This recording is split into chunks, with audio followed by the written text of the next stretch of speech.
Magandang gabi sa inyong lahat, mga minamahal na kapatid, mga kaibigan, mga kasama. Andito po tayo muli sa programa natin Online Bible Study dito po sa Timog Church Online Services. At welcome po ang lahat ng participants dito po sa Zoom.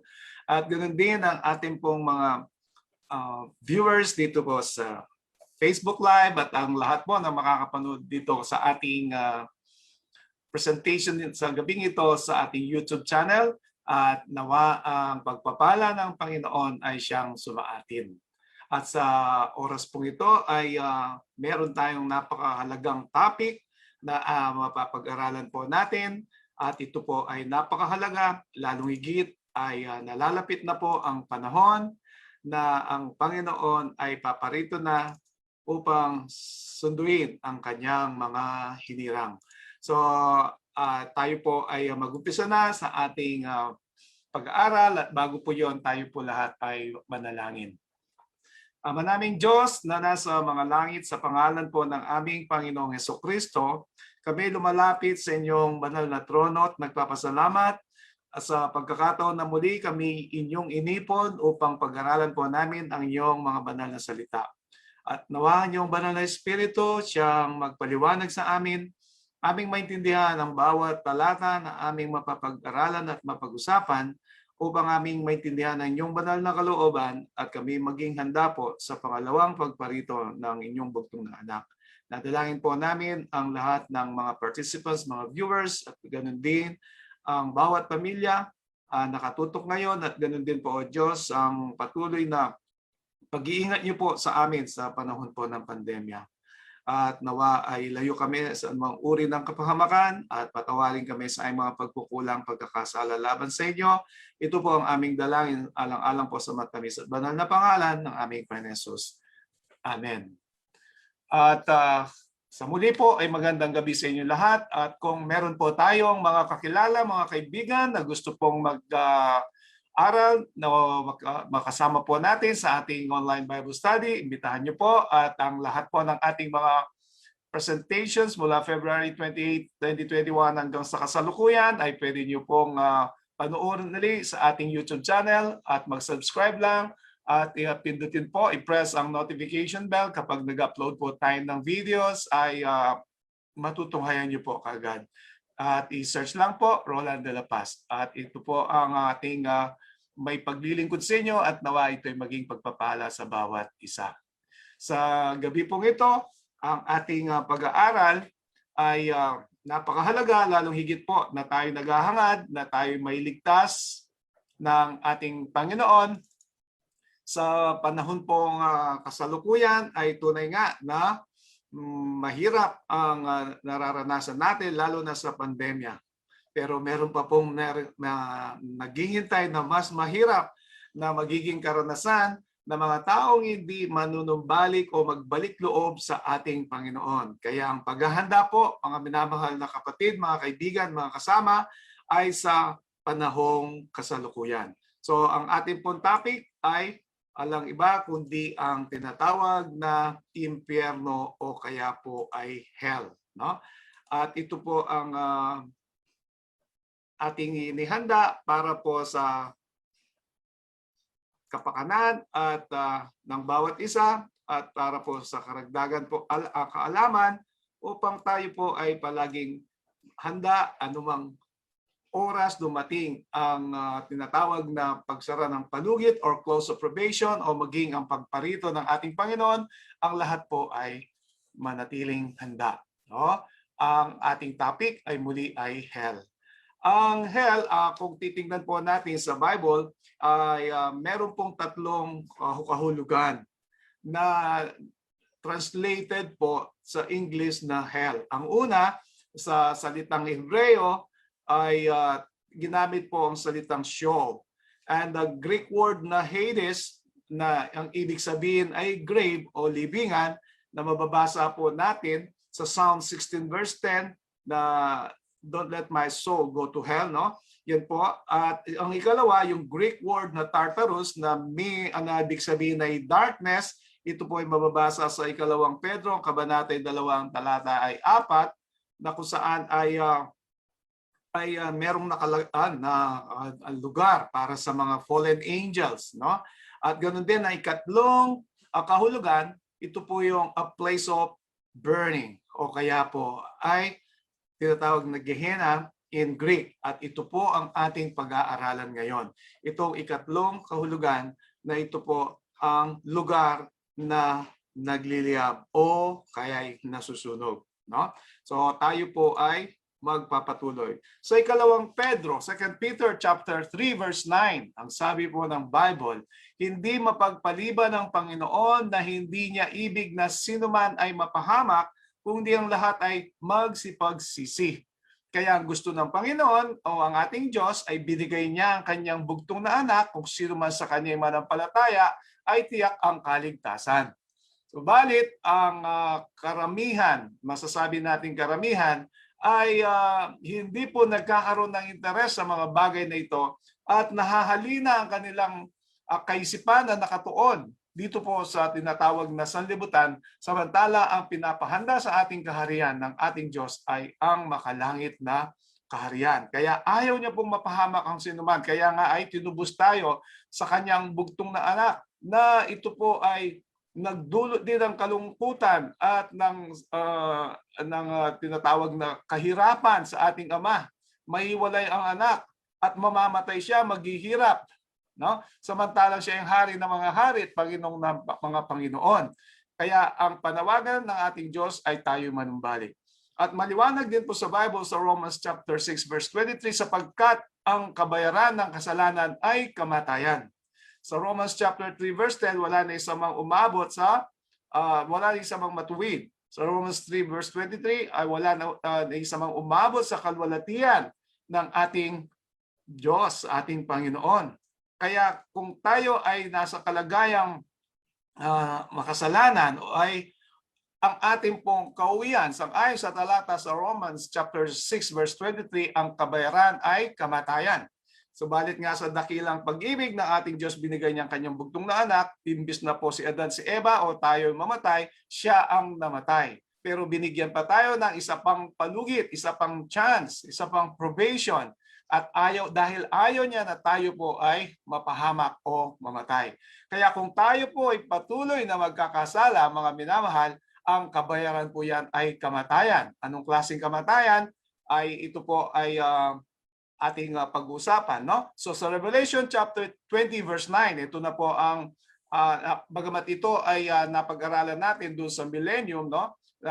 Mapapanood niyo po 'yan sa ating YouTube, ay idudugtong po natin para isa sort of review para may dugtong po natin ang ating pag-aaral doon sa mga kaganapan sa panahon na 'yon. So they went up on the breadth of the earth and surrounded the camp of the saints and the beloved city. So ito na po yung ikatlong pagparito ng ating Panginoon kasama ang lahat ng mga naligtas, mga banal, upang bigyan ng kahatulan ang lahat ng masasama. Sila ngayon po ay binuhay na mauli, no po? At ang nangyari ay tangkang aagawin nila po ang New Jerusalem kasama ni Satanas.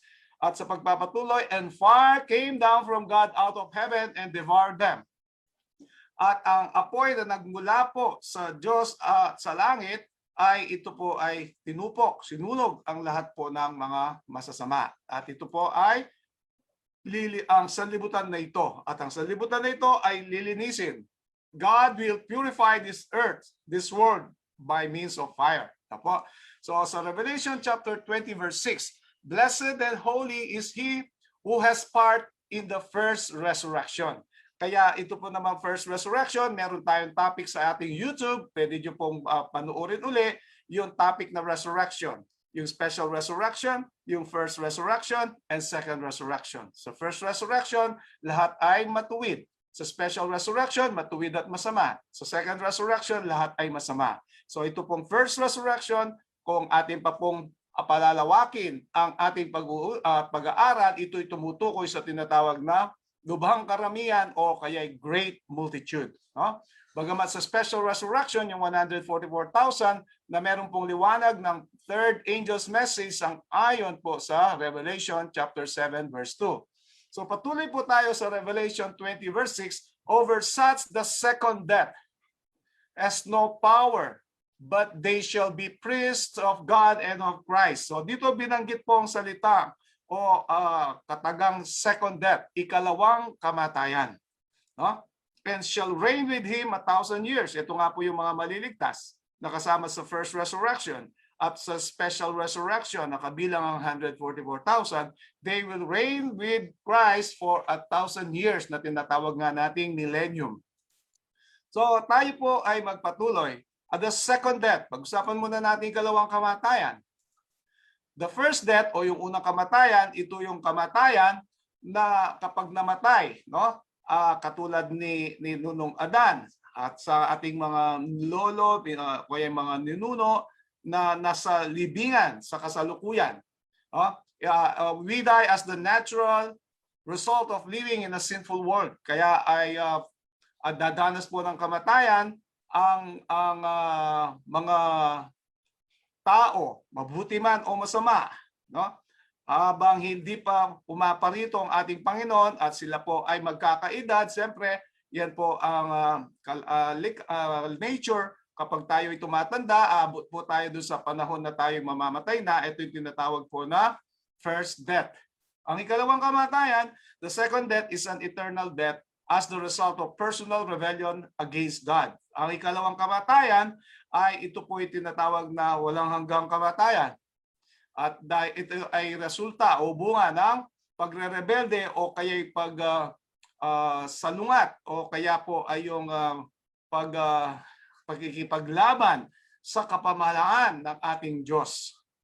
So uli, ang first death, ang lahat po ng nakatulog ngayon, sang-ayon po sa Bible, tinawag siyang the sleep of death, kung saan ay nandyan po sa panahon po ni Adan hanggang sa kasalukuyan na mga nasa libingan, at yan po ay dadanasan maari natin kung hindi pa darating ang ating Panginoon, kung tayo ay tatanda at aabot sa edad na tayo'y mamamatay. Yan po tinatawag na first death, pero tinatawag po na sleep of death ng Bible, dahil po ang unang kamatayan, ito po ay hindi permanenteng kamatayan, dahil pag pumarito sa ikalawang pagkakataon ng ating Panginoon, sa tinig ng Ama, 144,000. Sa tinig ng Anak, great multitude. So yan po ang mangyayari sa mga tuwing kapag bumangon ang isang tao, ibig sabihin siya ay hindi patay kundi siya ay natutulog, kaya tinawag siyang first death. Kung naman tayo ay hindi bumangon sa tinatawag na second coming ni Jesus Christ, tiyak po ay sa third coming. Ibig sabihin hindi tayo maliligtas kung tayo'y dumanas po ng unang kamatayan. So questions about hell, mga katanungan tungkol po sa impyerno. Tatawagin nating impyerno. When does hell occur? Kailan ba magkakaroon ng tinatawag na impyerno? Ang pangalawang katanungan, is hell a hotspot burning in the center of the earth now? Hindi ko makalimutan, mga 10 to 15 years ago, meron akong kausap na kaibigan na pastor ng evangelicals, no? Born again Christian. Sabi niya ay meron daw na napatunayan, nakita ng mga scientists na meron pong apoy sa gitna ng sanlibutan ito, at yun ang impyerno. So ang ikalawang katanungan, is hell a hotspot burning in the center of the earth now? Ikalawang katanungan. Ay ikatlo, how long does hell last? Gaano katagal ang tinatawag na impyerno? Gaano ito katagal masusunog ang impyerno, no? At pagkatapos po ang ikaapat, how can a loving God destroy those He loves? Paano naman ang Diyos na mapagmahal ay kanyang papatayin, susugpuin ang kanyang mga iniibig o mga sinisinta?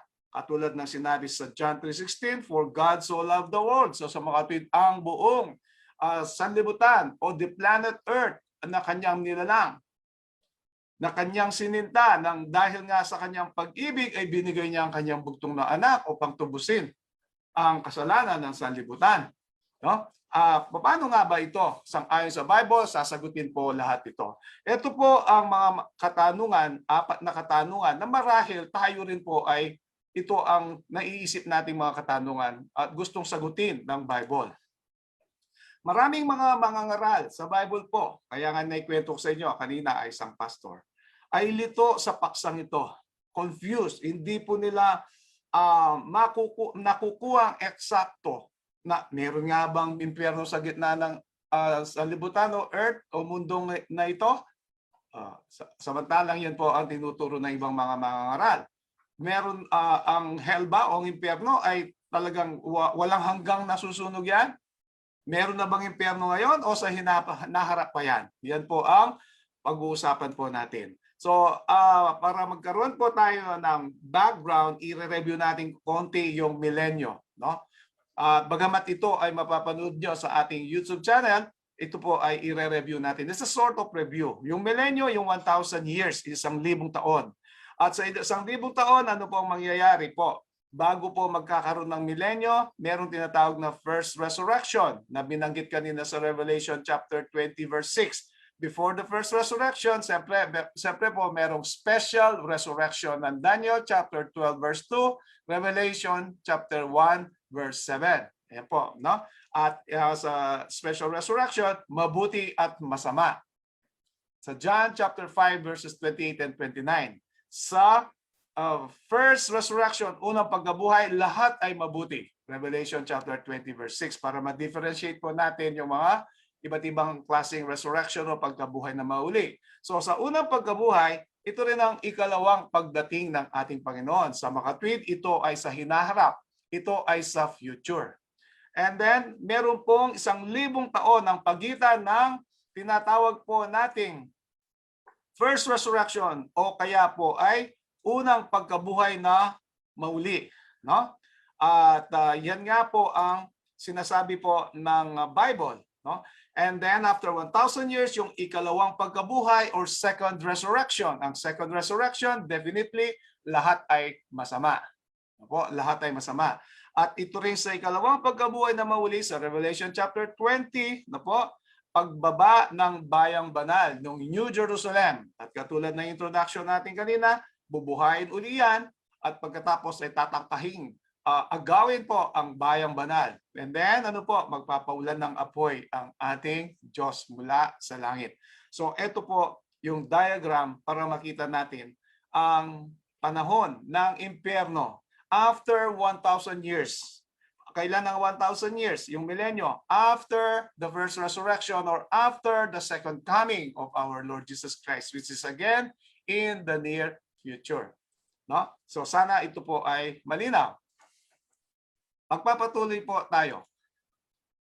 So ito po ang impyerno na ayaw natin siyempre na mapunta dito. Pero kung tayo magpapatuloy sa pagre-rebelde sa kapamahalaan ng ating Diyos, paano tayo magre-rebelde? Sa pamamagitan ng paggawa ng kasalanan. Ano yung kasalanan? Pagsalangsang sa kautusan. 1 John 3:4, no?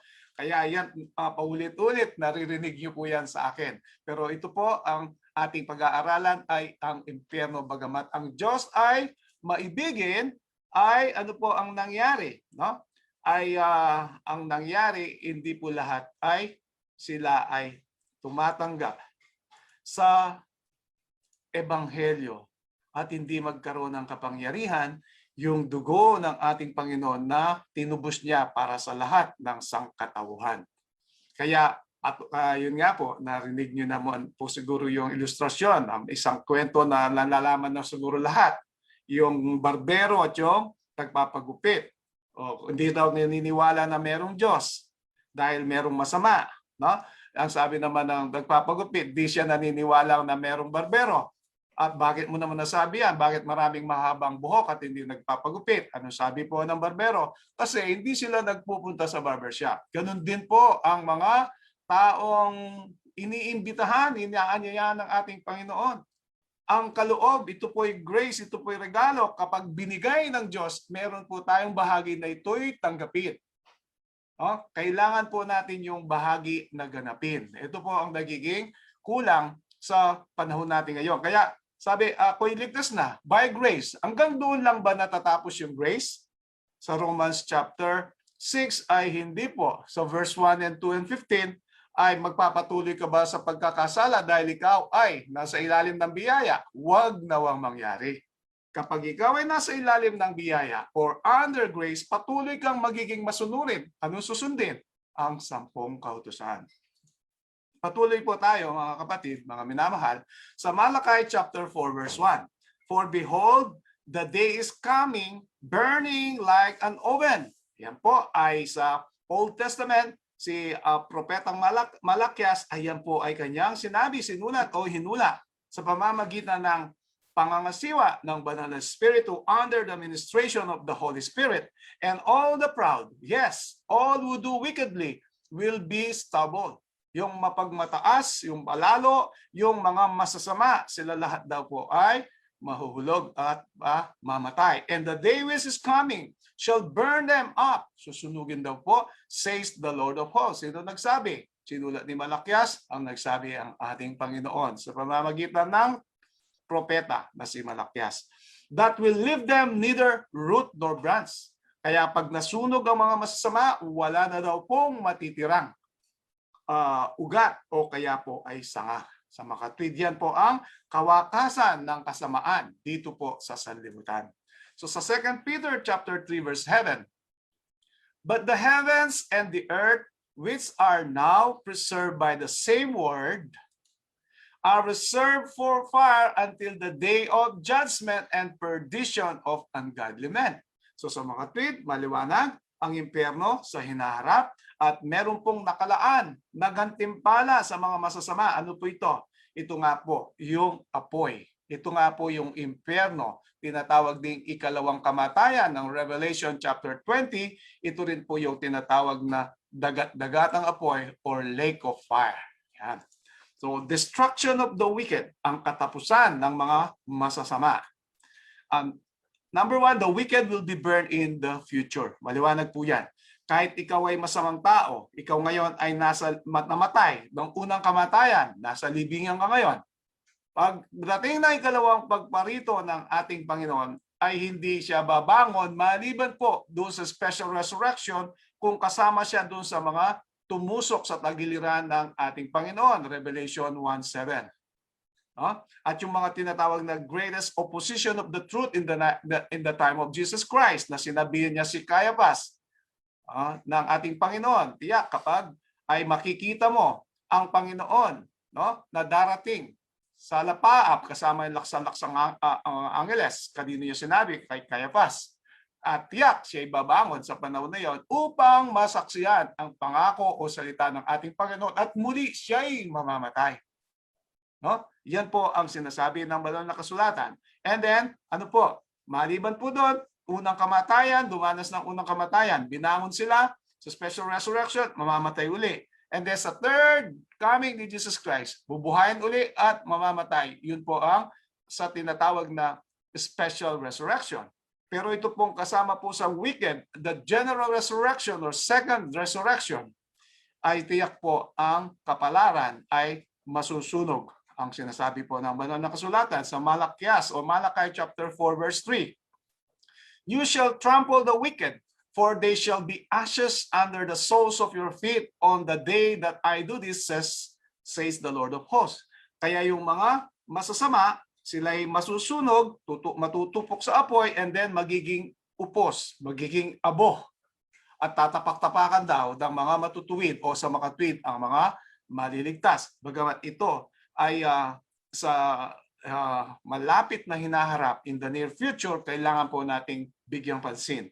Sa mga awit or Psalms 37 verse 20, but the wicked shall perish, and the enemies of the Lord, like the splendor of the meadows, shall vanish into smoke, they shall vanish away.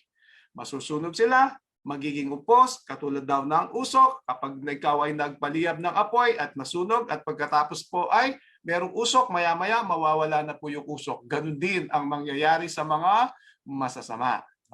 And then the destruction of the wicked, sabi po sa pagpapatuloy, ay yun nga po ay magaganap sa hinaharap. What does the Bible mean when it uses the expression everlasting destruction or eternal fire? Ano ba ang ibig daw sabihin ng Bible sa katagang everlasting destruction, walang hanggang kasiran o kaya ay walang hanggang tinatawag po na apoy? So ito po, walang hanggang apoy. No? Eternal fire. Pag sinabi ba ng Bible na eternal fire, ito ba'y literal? Pag sinabi bang everlasting destruction, ano po ba ang ibig sabihin nito? Ito po ang ating pag-aaralan sa pagpapatuloy. Sa Jude o Judas, chapter 1, verse 7. As Sodom and Gomorrah and the cities around them is a similar manner to this. Ano po yan? Ang sabi po, having given themselves over to sexual immorality and gone after strange flesh, are set forth as an example, suffering the vengeance of eternal fire. So kung ano po sinabi, sa panahon daw ng Sodom and Gomorrah, ang mga syudad na sila po, no? At maging ang mga syudad na sa kanilang paligid na gumawa ng katampalasanan ng sexual immorality, no? Yung pong homosexuality, lesbianism, yung pong tinatawag adultery, fornication, yan po ang naging trademark o pagpapakilala sa Sodom and Gomorrah. Sila daw ay makakaranas ng eternal fire. So sa Bible yan ang sinasabi po. Sa Tagalog, gayon din na Sodoma at Gomorrah at ang mga bayang nasa palibot ng mga ito na dahil sa pagpapakabuyo, sa pakikiapid at sa pagsunod sa ibang laman, ay inilagay na pinakahalimbawa na sila nagbabata ng parusang apoy na walang hanggan. So susunod na mga maitatanong natin ngayon, ang Sodom and Gomorrah po ba na dumanas ng tinatawag na parusang apoy na walang hanggan ay nag-aapoy pa ba ngayon sa kasalukuyan? Kasi nga, mula ng panahon na yon, sabi ng Bible, kung literal po ang ating pagkaunawa, ay parusang apoy na walang hanggan. Maliwanag naman po sa atin na hindi na po nag-aapoy doon sa lugar po ng Sodom and Gomorrah sa kasalukuyang panahon. So sa mga tweet, hindi po literal ang sinasabi po ng Bible na eternal fire. Ito po ang maliwanag. Ito pa isang talata, 2 Peter chapter 2 verse 6. And turning the cities of Sodom and Gomorrah into ashes, sinabi ni Jude o ni Judas, sinabi rin po ni Peter o ni Pedro, condemn them to destruction. Sinong tinutukoy uli? Sodom and Gomorrah. Making them an example to those who afterward would live ungodly. Sila po yung binigay na halimbawa upang ang mga tao ay matuto, hindi matakot, kundi matuto na manumbalik at ibigin ang ating Diyos. No? Pagkatapos po, sa Tagalog, ang mga bayan ng Sodoma at Gomorrah na pinapaging abo na maging halimbawa sa mga magsisipamuhay na masama. Dito po sa Tagalog, ang nakita natin, hindi na po patuloy na umaapoy o kaya ay naging abo na. Sa mga tweet, ang eternal fire o kaya ay everlasting destruction, hindi po siya literal, kundi ito po ay isang simbolo na ating matutunghayan sa susunod na mga slides. So, an eternal fire is one whose effects or results are eternal. No? Ibig sabihin ng eternal fire, sa English na ano niya, para paliwanag natin konti, yun daw pong epekto ay yun ang eternal. Kaya ang Sodom and Gomorrah, kung siya'y nasunog noon, ano po yung kanyang epekto? Naging upos, naging abo, naging ashes. Yun po yung eternal fire na sinasabi. So everlasting punishment, yung walang hanggang kaparusahan, is one punishment whose effects or results are eternal. So ito po ay ang kaparusahan na kapag sila ay nasunog na, ay sila ay magiging upos na, ang epekto ng kasalanan o na ginawa at ng kanilang pagkamatay ay sila'y nawala na, ito po yung magiging eternal o walang hanggan. Hindi po yung apoy ang eternal. Hindi po yung kaparusahan yung eternal, kundi ano po yung epekto or effects. Pag nasunog, magiging upos, and then ano po, wala na sila. Yun po ang eternal fire or eternal punishment na sinasabi. Hindi walang hanggan, ikaw ay naghihirap doon po sa dagat-dagatang apoy. Hindi po yun ang ibig sabihin. Kaya sinasabi na hindi po siya literal. So, saan galing po ang turo na ito na walang hanggang tinatawag na apoy o kaya kaparusahan? Ito po ay turong pagano. Paganismo, pinagmulan, maraming doktrina. Ano po ang mga doktrina na galing sa pagano? Ito'y nangyari po noong 3rd century, nung maghalo po ang Kristiyano at Pagano sa kapanahunan po ni Constantine the Great at nagkaroon po ng tinatawag na paghahalo ng turo ng paganismo at ng Kristyanismo. So, ano po yung una? Linggong pagsamba. Wala po yan sa Bible. Di nyo po yan makikita. Napag-aralan na po natin yan. Pwede nyo tunghayan yung ating tinatawag na presentation sa ating YouTube. No? At ang day of rest o yung Sabbath day, kahit Tagalogin lang ay Sabado. Hindi po siya linggo. Yan pong linggo na yan, yung pong tinatawag na Dies Solis o kaya yung tinatawag na the day of the sun, yan po ay noong panahon po ng mga pagano at ito'y inadapt po ni Constantine the Great. Yan. Ang pangalawa, pagwisik ng mga sanggol. Yung baptism, ang sabi po ng Bible, is by immersion o kaya ay ilulubog. Dahil ito'y sumusumbolo sa kamatayan ni Kristo at pagkabuhay muli ni Kristo pag siya'y umahon. O kaya yung kamatayan ng lumang pagkatao. At pagkaahon po ng nabautismuhan ay bagong pagkatao. Wala po tayong mababasa maging sa buhay ni ating Panginoon Kristo, Luke chapter 2, Luke chapter 3, ano po? Siya'y binautismuhan, hindi po winisikan. At nang siya'y binautismuhan almost at the age of 30 anyos. Wala pong infant baptism sa Bible as accepted as true doctrine or truth. Hindi po. Turo yan ng tao na galing po yan sa paganismo. Kaya pag sinabi ay pabibinyag yung sanggol, yan po ay turo ng paganismo. Hindi po yan turo ng Bible. Sang-ayon po yan sa Bible, no? And then, pagkawalang kamatayan ng kaluluwa or immortality of the souls na pwedeng makipagsunduni sa mga batay, yan po ay turong pagano, yan po ay hindi sang-ayon sa banal na kasulatan. Walang katapusang impyerno. Yan po yung pinag-uusapan ngayon. No? Yung tinatawag na everlasting damnation o eternal fire o kaya everlasting or eternal punishment. Yan po ay turo ng pagano na inadapt po ng Kristiyano noong panahon po ni Constantine the Great at ito po ay naging tinanggap ng karamihan ng mga nag-aangking Kristiyano. Pero sa Bible, wala po yan. Tingnan po natin sa ating pagpapatuloy. Everlasting punishment is not everlasting punishing. So yung pong walang hanggang kaparusahan, hindi po yan walang hanggang pinaparusa. Hindi po. Kung hindi ito ay, katulad na nabanggit ko kanina, katulad ni Sodom and Gomorrah, yung mga taong gumawa ng katampalasanan, sila ay namatay. Sila ay tinupok sa apoy. Pero ngayon, wala na pong apoy dyan po sa lugar na Sodom and Gomorrah na tinatawag na eternal fire. Kundi ito po ay yung everlasting punishment o eternal fire, pagkatapos masunog, siya maging upo sa obo, pagkatapos ay, kapag nahanginan po yan, ay wala na. Yan po yung everlasting punishment. Na minsan ikaw ay nabubuhay, binigyan ka ng pagkakataon ng Diyos upang ikaw ay makapanumbalik, pero ay nagpatuloy sa katampalasanan, pagre-rebelde sa ating Diyos, at ikaw ay namatay na masama, ikaw ngayon ay makakatanggap ng tinatawag na everlasting punishment sa hinaharap.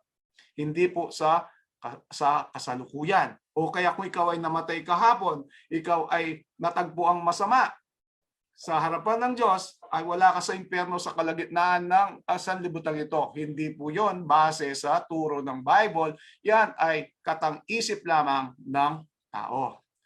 Patuloy po tayo. Philippians 3:18. That they are the enemies of the cross of Christ. Sa mga tweet, yung hindi naniniwala sa kamatayan ni Kristo, yan po ang kaaway ng cross o yung kamatayan ng ating Panginoon. Whose end is destruction. Ang kanyang katapusan ay kasiraan.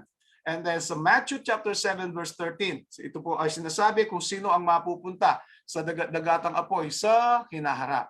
For wide is the gate and broad is the way that leads to destruction. Yung tinatawag na makitid na daan at ang malawak na daan. Ang malawak na daan, walang tinatawag na pagpipigil, walang bawal. Kung gusto mong mag-shorts o kaya mag-sando, punta ka sa simbahan, hindi bawal. Kung anong gusto mong kainin, anong gusto mong inumin, basta magsimba ka lang ng linggo, ng 1 oras, pagkatapos ay pwede ka na magsabong, pwede ka na uminom, pwede ka na magpunta kung saan ay malawak na daan. Na ang makitid na daan, ito po yung tinatawag na self-sacrifice o self-denial na naging buhay mismo ng ating Panginoon Kristo dito po sa mundong ibabaw. Kaya dumaan po tayo, sabi ng ating Panginoon, doon sa makitid na daan. Huwag sa malawak na daan na ang kanyang kahulihan o yung hulihan ay kamatayan din. Tuloy po tayo. Ang magiging tinatawag na kalalagyan o kaya yung tinatawag na magiging kapupuntahan o kapalaran ng mga masasama. Ito po ang kapupuntahan o kapalaran ng mga masasama. Ang sabi sa Romans 6:23 na banggit na kanina, the wicked will die. No? Iyan sinasabi, for the wages of sin is death. Mamamatay po. Tiyak, ano pong kamatayan? Second death, dagat-dagatang apoy. Bagamat maaring ngayon ay mamatay na, mamamatay pa po uli dahil yung kamatayan ngayon ay unang kamatayan. Yung ikalawang kamatayan, dagat-dagatang apoy nga po. And then, the wicked will perish, mawawala po ayon sa Luke chapter 13 verse 3. Dahil nga pagkatapos na masunog, magiging upos o abo, and then dumating yung hangin, mawawala na po yan. No? Will perish. And then number 3, the wicked will be burnt up. Masusunog po, ayon sa Malachi chapter 4 verse 1 na ating binasa kanina. Tuloy po tayo. Number 4, the wicked will be utterly consumed. Sa Psalm 37 verse 20 na atin na rin po nabanggit kanina, masusunog pati na po yung ugat at ang kanyang sanga at yan po ay magiging upos at mawawala o magiging abo at mawawala rin po. Ang ikalama, the wicked will be turned into ashes. Malachi chapter 4 verse 3. Yan po magiging kapalaran, kapupuntahan, kahihinatnan ng mga masasama. Yan. Tuloy po tayo sa ika-6. The wicked will be as though they had not been. Sa Obadiah chapter 16, basa 1 verse 6 sorry. Ang ibig sabihin po yan yung eternal punishment. Eternal punishment. Na once upon a time, ikaw ay nabubuhay, binigyan ng pagkakataon at ikaw ay masusunog at bigla wala ka, hindi ka na mag-e-exist. So the wicked will be as though they had not been. Yan, no? And then, number 7, Satan will be totally destroyed. Isaiah chapter 47, verse 14. Yan po, maliwanag po yan. At sa banal na kasulatan ay siya nga po ang pinakaugat. Ang ugat ay yan po ay talagang ugat ng kasamaan o kasalanan, siya ay masusunod. So sa Matthew chapter 10, verse 28, and do not fear those who kill the body but cannot kill the soul. Katulad po ni Abel, siya ay namatay, pero siya ay mananatiling buhay sa pagparito ng ating Panginoon. Siya ay mabubuhay na muli.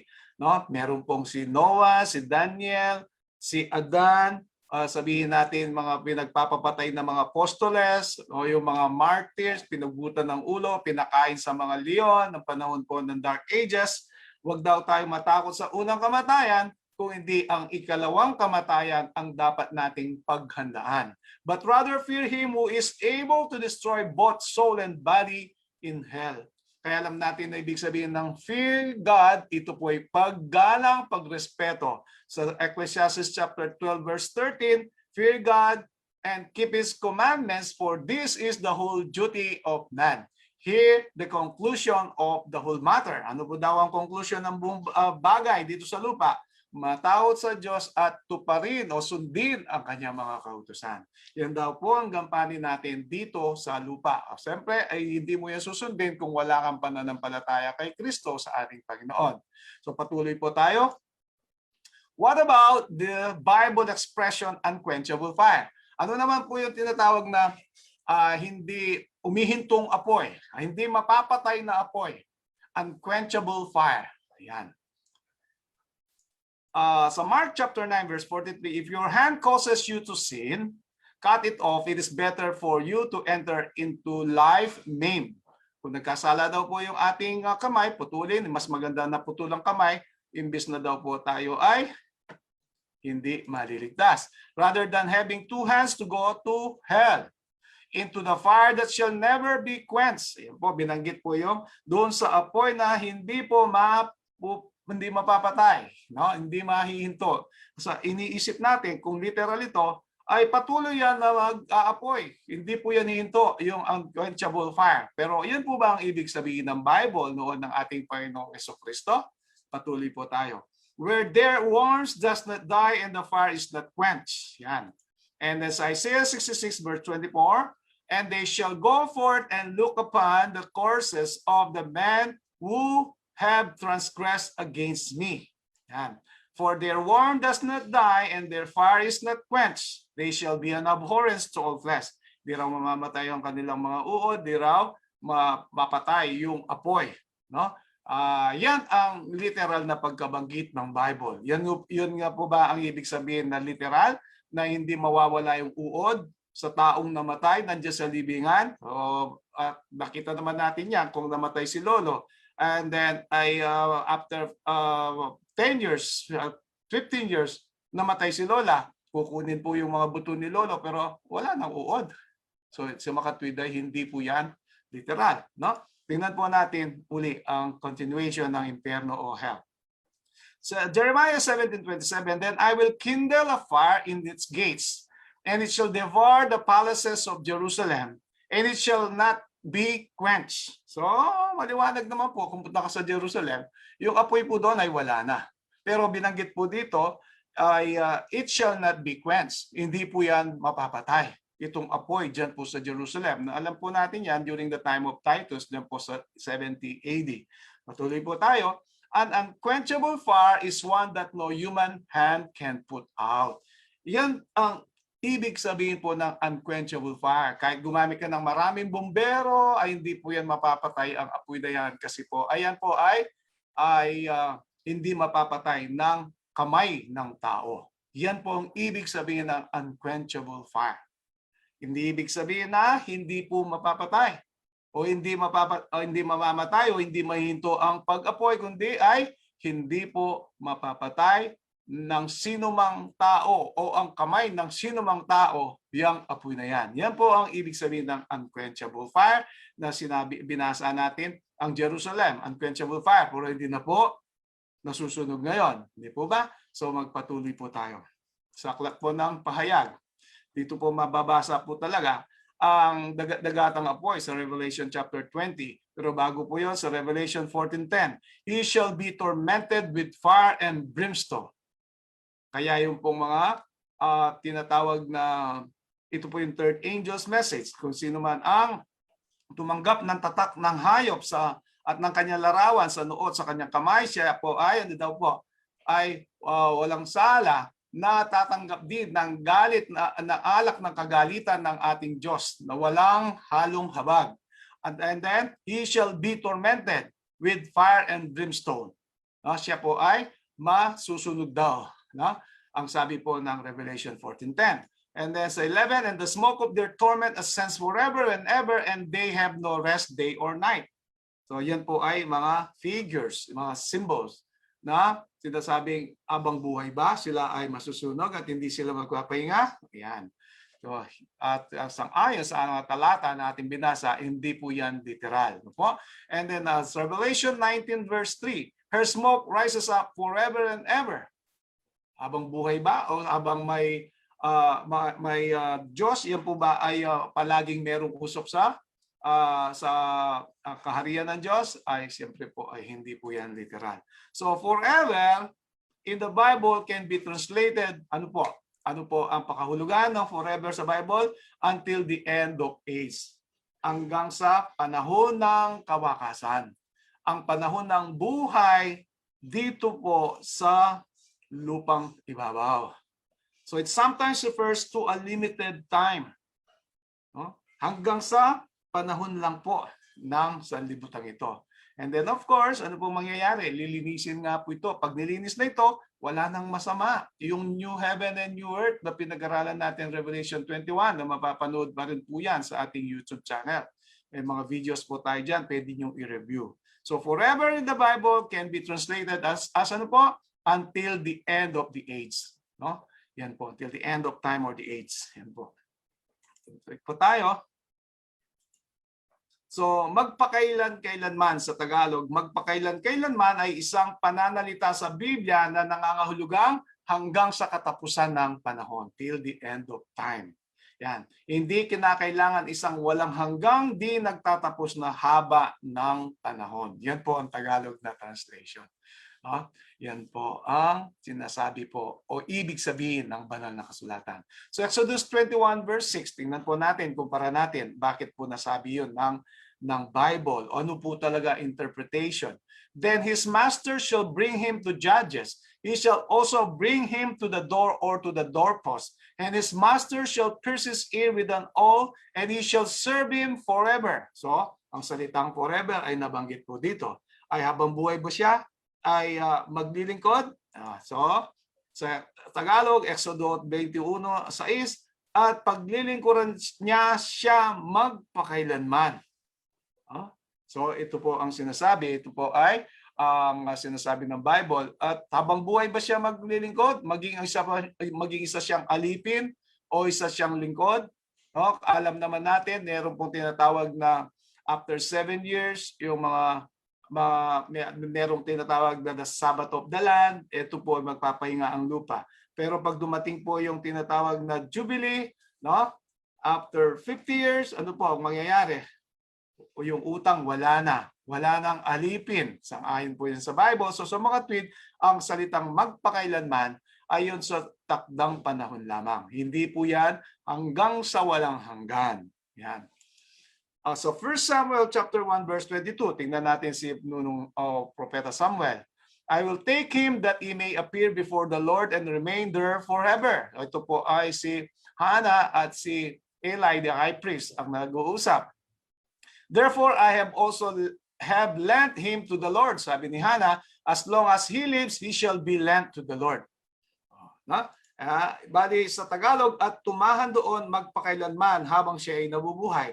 Alam naman natin, si Samuel, hindi yan nanahan habang buhay doon po sa lugar ni Eli. Kung di siya po, kung saan siya pinapupunta ng ating Diyos, meron siyang pangitain, meron siyang mga panaginip, visions and dreams, ay hindi po siya nanatili doon sa lugar na yon kung saan inihandog ni Hannah kay Eli the high priest. Kung di siya po ay habang siya ay nabubuhay, ay nakatalaga, consecrated, dedicated ang buhay ni Samuel o Propeta Samuel. So, meron pong parabola sa Luke chapter 16, yung pong mayaman at ang mahirap na si Lazaro. Nabanggit din po doon si Abraham, ang pangalang Abraham. So ito po ikalima sa serye ng mga parabola. Isang karaniwang salit-saling kwento ng mga Hudyo. Ang mga detalye, ano po ito? Ang ibig sabihin po ng parabola ng rich at ng poor na si Lazaro. At yun ay tinawag pa nga si Abraham doon. Isa po siyang parabola na hindi po siya literal, kundi siya po isang simbolo. So ang apat na mga aral na mapupulot natin doon po sa Luke chapter 16, pwede niyo pong basahin po yan sa banal na kasulatan. Ang mga kayamanan na hindi laging isang tanda ng pagbibigay lugod sa Diyos. Ang tunay na blessing, hindi po yung material, hindi kayamanan. Yung ugali na babago mula sa kalwalatian hanggang sa kalwalatian. Kung tayo'y masama, nakilala natin ng Panginoon, at tayo ay nabago, naging katulad ni Kristo, yun ang tunay na pagpapala. Meron din mga physical o material na pagpapala, pero yung tunay o the highest form of blessing is a spiritual blessing o yung karakter ni Kristo ang mapasa atin. So ang ikalawa, ang karalitaan o kakahirapan ay hindi laging isang tanda ng kawalang lugod ng Diyos. Kaya nga sa aklat ng Deuteronomy ay mananatili po ang mahirap at mayaman sa kanyang bayan. Pero hindi ibig sabihin na ikaw ay mahirap, ay ito po ay walang pag-ibig ang Diyos sa atin. So yun po. Ang ikatlo, pagkatapos ng kamatayan ay wala na ikalawang pagkakataon. Hindi tulad ng tinuturo ng ibang mga mangangaral, base raw sa banal na kasulatan, kapag ikaw ay namatay, meron pang isang pagkakataon or probation. Ay wala na po. Dahil yan ang pagsara ng palugit. Kapag ikaw ay namatay, meron po tayong video yan, presentation sa ating YouTube channel, ang kamatayan, wala ka ng pag-ibig, wala ng pananaghili, di ka na makapagpuri, hindi ka na makapagsamba. Paano ka pa makakapagbago kapag ikaw ay patay na? Hindi po yun sang-ayon sa banal na kasulatan. So, ang huli, ang mga tumanggi sa mga kasulatan ay hindi maaaring mahikayat sa pamamagitan ng mga himala. So, merong mga nag-aangking mga mananampalataya, naghihintay ng tinatawag na mga miracles o kababalaghan.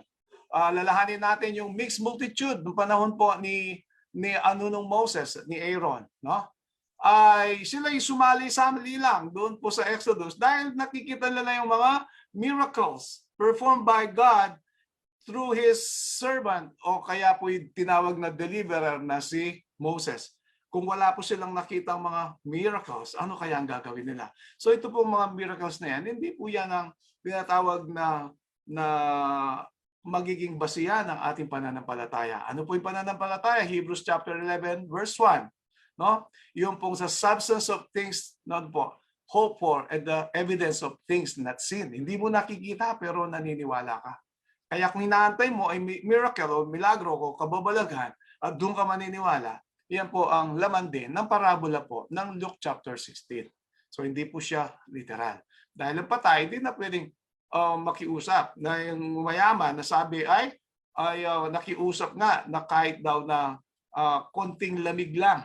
No? Doon sa nahinggit po siya kay Lazaro na isang mahirap na noong siya'y nabubuhay ay kumakain lamang doon sa tira, no? Yung crumbs, o bread crumbs na kinakain ng kanyang amo. Pero siya ay nakita sa parabola na siya ay nahatulan, siya ay maliligtas, kinainggitan ng mayaman. Pero hindi na po pwedeng mag-usap nga ang patay, di po ba? So yan po isang parabola. Nang ibig sabihin po itong mga apat na nabanggit.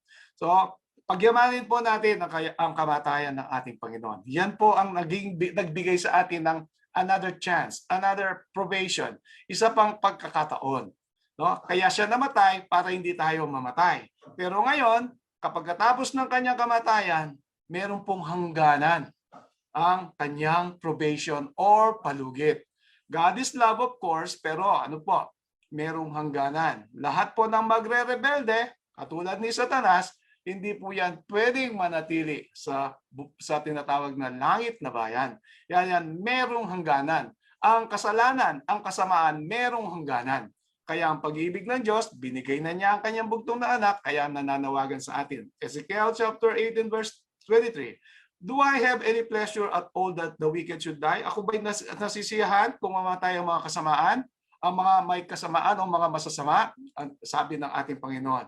Verse 23, and not that he should turn away from his ways and live, kung di siya'y manumbalik upang siya ay mabuhay. Yan po ang gusto ng Panginoon. Hindi nasisiyahan sa kamatayan ng masasama. For I have no pleasure in the death of one who dies, says the Lord God. Therefore, turn and live. Kaya nga, ano daw po, ay manumbalik upang tayo daw ay mabuhay. Tayo lahat ay nagkasala. Wala ni isa mang umabot sa kalwalatian. Pero ang panawagan, manumbalik sa Kanya.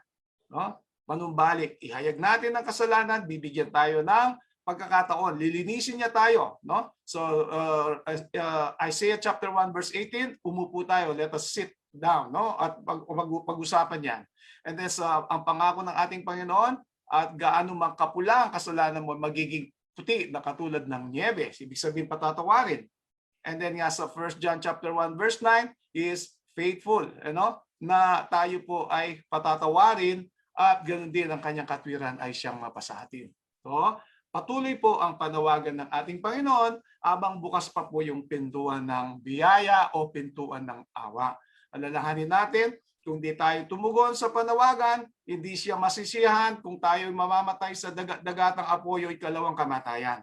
Tiyak po yun dahil ang Diyos nga ay pag-ibig. Pero merong hangganan, merong palugit na binigay sa atin. Ang unang kamatayan, palugit po yan, close of probation.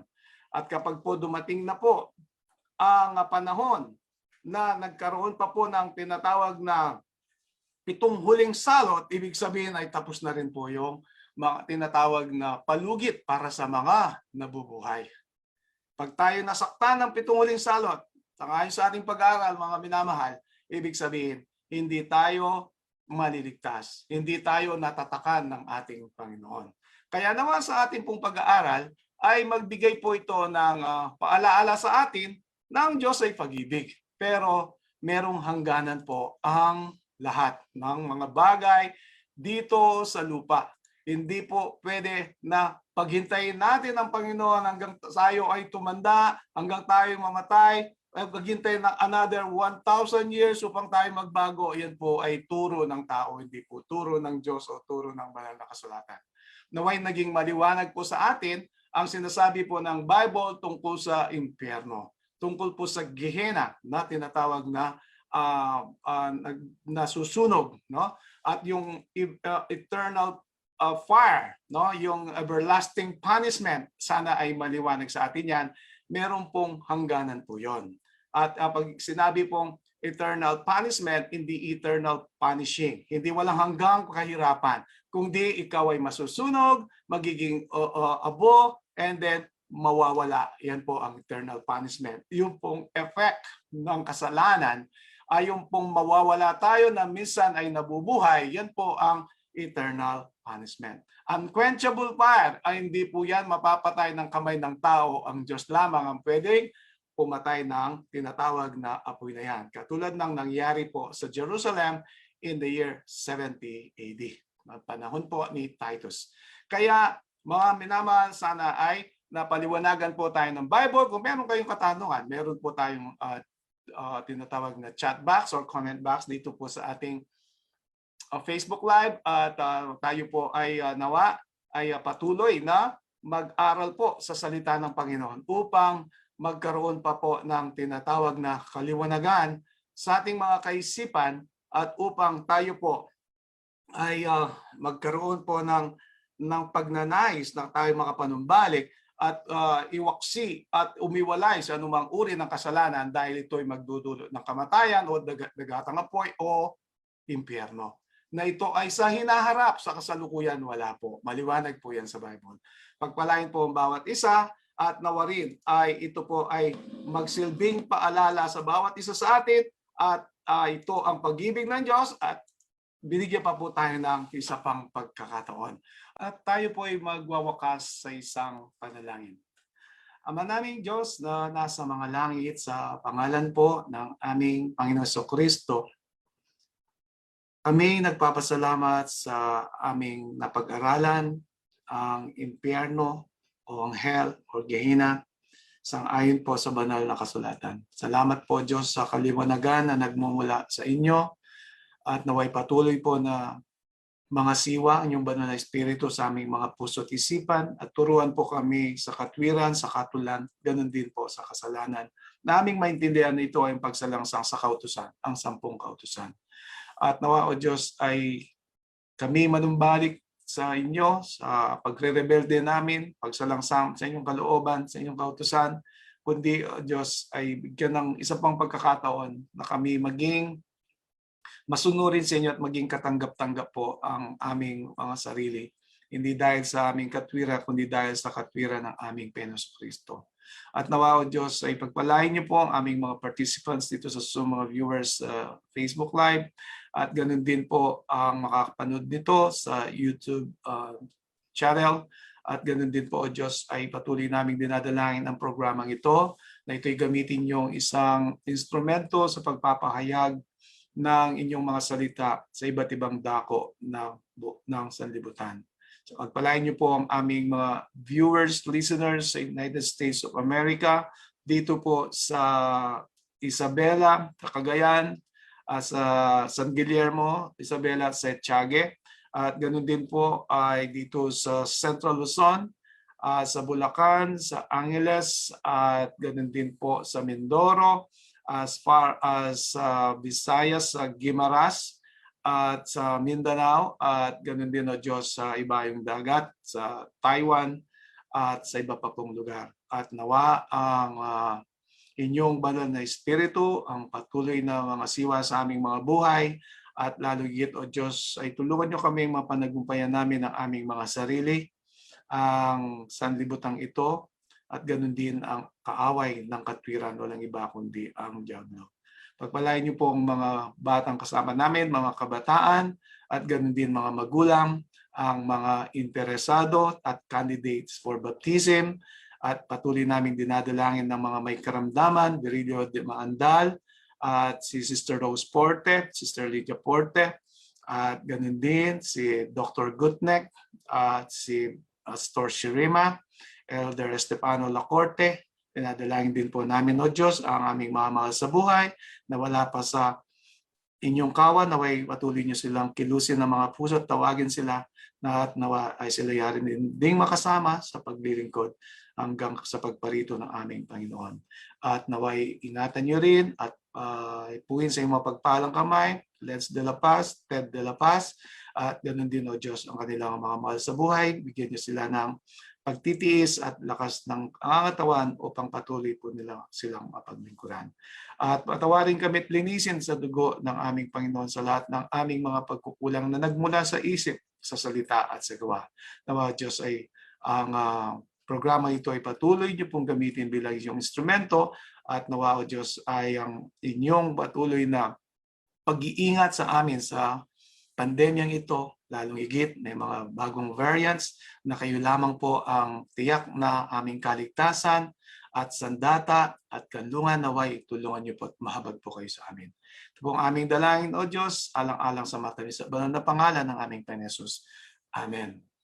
Okay, pagpalain po ang bawat isa, mga kapatid, at dito po nagwawakas ang ating online Bible study sa gabing ito at nagpapaalam na po ang inyong lingkod, Brother Roland de la Paz, na nagsasabing, stay safe and God bless.